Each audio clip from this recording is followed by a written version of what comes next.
ન્યૂટનનો ગુરુત્વાકર્ષણનો સાર્વત્રિક નિયમ. આપણને ખ્યાલ છે જ કે ગુરુત્વાકર્ષણનો નિયમ એટલે વિશ્વમાંના બે પદાર્થો વચ્ચે લાગતું આકર્ષી બળ. પરંતુ એ બળનું મૂલ્ય અને દિશા એના વિશેની સમજૂતી અહીંયા આપણે મેળવીશું.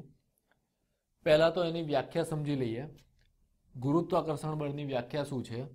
વિશ્વમાંનો દરેક પદાર્થ બીજા પદાર્થ પર આકર્ષી પ્રકારનું બળ લગાડે છે. તેનું મૂલ્ય તેમના દળોના ગુણાકારના સમપ્રમાણમાં અને તેમની વચ્ચેના અંતરના વર્ગના વ્યસ્ત પ્રમાણમાં હોય છે. આ બળની દિશા કઈ હોય છે? તો આ જે બે દળ વચ્ચે લાગતું હોય ગુરુત્વાકર્ષણ બળ, તે બે દળને જોડતી રેખા પર આ બળ લાગતું હોય છે. ગાણિતીય રીતે સમજૂતી મેળવીએ ગુરુત્વાકર્ષણ બળની. એવું ધારી લઈએ કે m1 અને m2 દળ ધરાવતા બે જુદા જુદા પદાર્થ છે. એ બે પદાર્થ વચ્ચે લાગતું ગુરુત્વાકર્ષણ બળનું મૂલ્ય શું હશે?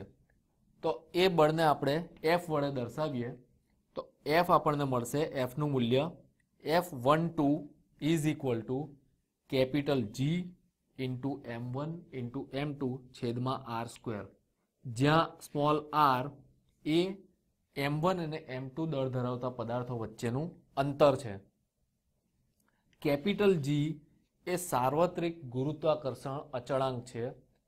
F12 એ ગુરુત્વાકર્ષણ બળ પદાર્થ m1 દળ ધરાવતા પદાર્થ પર m2 દળ ધરાવતા પદાર્થ દ્વારા લાગતું બળ છે. આકૃતિ જુઓ. એમાં ત્રિપરિમાણમાં આપણે બે અલગ અલગ દળ ધરાવતા પદાર્થ દર્શાવ્યા છે, m1 અને m2. ઉગમ બિંદુ O થી m1 દળ ધરાવતા પદાર્થનો સ્થાન સદિશ r1 છે, m2 દળ ધરાવતા પદાર્થનો સ્થાન સદિશ છે r2. આ બે વચ્ચેનું અંતર થશે r12.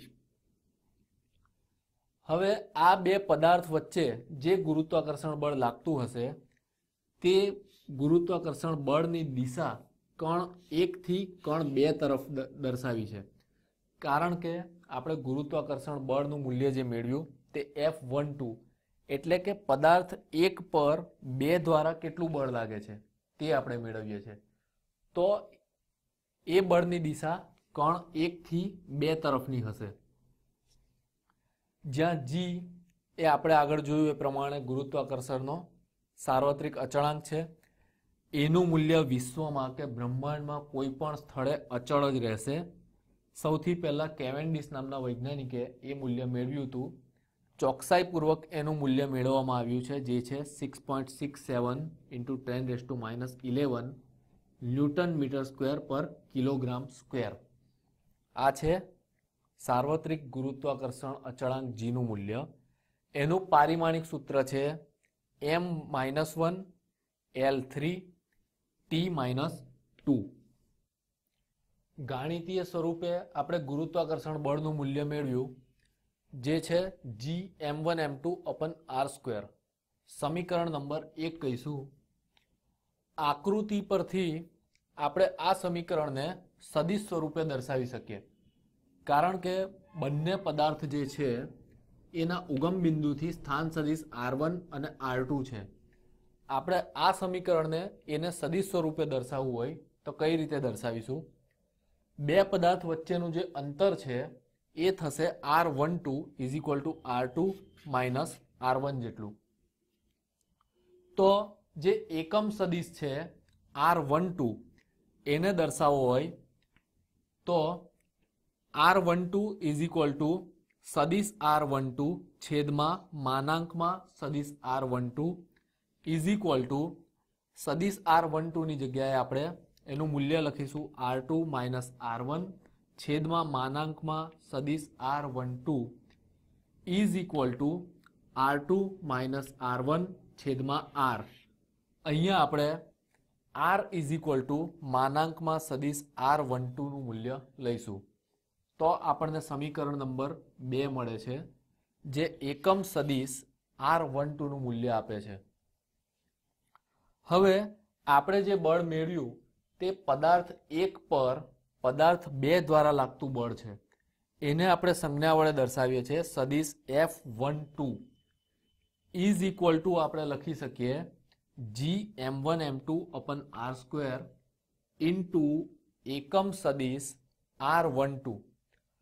અહીંયા સમીકરણ 1 અને આ સમીકરણ વચ્ચે માત્ર એ જ ફરક છે કે અહીંયા આપણે એકમ સદિશ સાથે આ ગુરુત્વાકર્ષણ બળનું મૂલ્ય દર્શાવ્યું છે. એકમ સદિશ લખવાની જરૂર એટલે પડે છે કારણ કે આપણને ખ્યાલ કઈ રીતે આવશે કે આપણે કયું બળ દર્શાવી રહ્યા છે.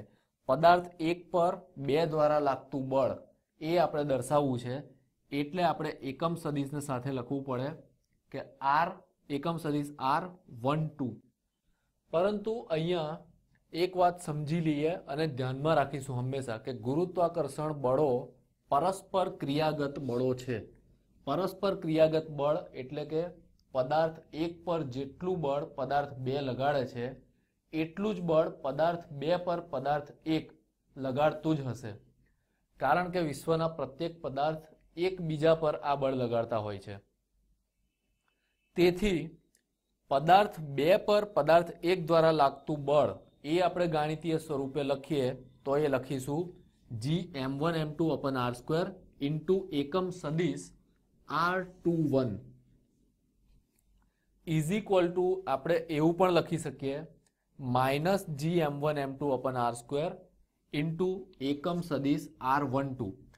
આ જે મૂલ્ય છે તે પદાર્થ 1 પર પદાર્થ 2 વડે લાગતું બળનું મૂલ્ય છે, પરંતુ એને અહીંયા આપણે માઇનસ નિશાની વડે દર્શાવીશું. અહીંયા આ મૂલ્યને આપણે માઇનસ નિશાની સાથે દર્શાવીશું કારણ કે આ મૂલ્ય છે પદાર્થ 1 પર 2 વડે લાગતું બળનું મૂલ્ય, પરંતુ એને આપણે પદાર્થ 2 પર 1 દ્વારા લાગતું બળના સ્વરૂપે દર્શાવ્યું છે. આ બળો પરસ્પર એકબીજાથી વિરુદ્ધ દિશામાં અને સમાન મૂલ્યના હોય છે, તેથી આપણે અહીંયા માઇનસ નિશાની સાથે એને દર્શાવ્યું છે. આકૃતિ પ્રમાણે આ સમજૂતી મેળવીએ તો m1 દળ ધરાવતો પદાર્થ m2 દળ ધરાવતા પદાર્થ પર જે બળ લગાડે છે એટલું જ બળ m2 દળ ધરાવતો પદાર્થ m1 પર લગાડે છે, જે પરસ્પર એકબીજા પર વિરુદ્ધ દિશામાં પરંતુ સમાન મૂલ્યના બળ લગાડતા હોય છે. એટલે ગુરુત્વાકર્ષણ બળને 2 પદાર્થ વચ્ચે લાગતું બળ તરીકે જ્યારે સદિશ સ્વરૂપે દર્શાવીએ તો આપણે આ સ્વરૂપે લખી શકીએ કે પદાર્થ 2 પર 1 દ્વારા લાગતું બળ જે સ્વરૂપે દર્શાવીએ એનાથી વિરુદ્ધ નિશાની સાથે પદાર્થ 1 પર 2 વડે લાગતું બળના સ્વરૂપે દર્શાવી શકાય. વિસ્તૃત પદાર્થ વડે લાગતું બળ. અત્યાર સુધી આપણે ગુરુત્વાકર્ષણની સમજૂતી એ રીતે મેળવી કે